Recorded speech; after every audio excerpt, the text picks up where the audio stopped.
Imagine standing in front of a ruined city that had already been abandoned for centuries and realizing that someone before you had already tried to excavate it.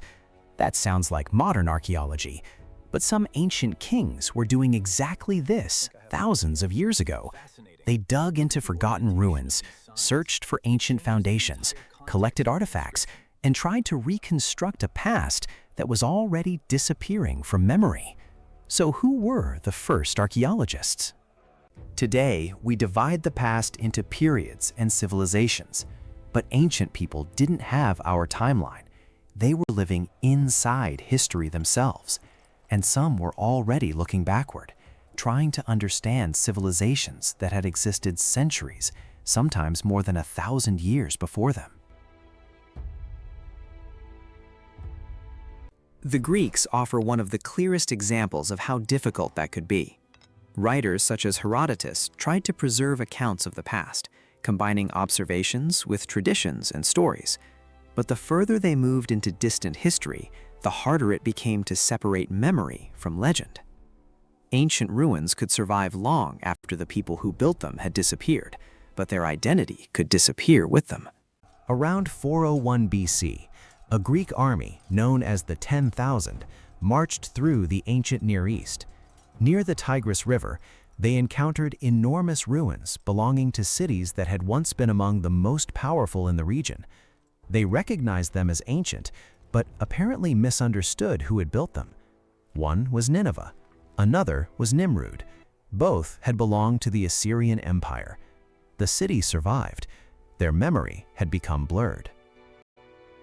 But in Babylon, another ancient civilization was doing something far more deliberate. In the 6th century BC, King Nabonidus became fascinated by the distant past.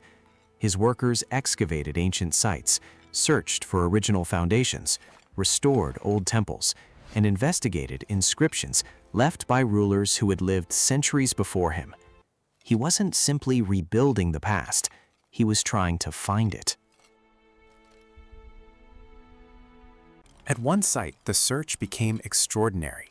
Workers dug trenches for years, trying to locate the foundations of an ancient temple. According to Nabonidus' own account, they kept digging for 3 years without finding what they were looking for.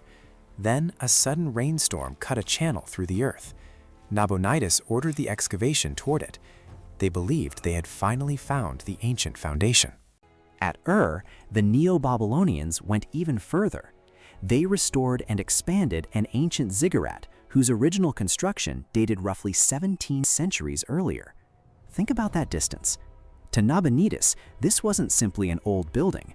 It belonged to a civilization separated from his own by an enormous stretch of time, and yet he deliberately connected his reign to it. Then came something even more surprising. The past wasn't simply excavated, it was collected. Nabonidus' daughter, Enigaldi, is associated with what may be the earliest known museum. It reportedly contained dozens of ancient objects representing more than 1,000 years of Mesopotamian history.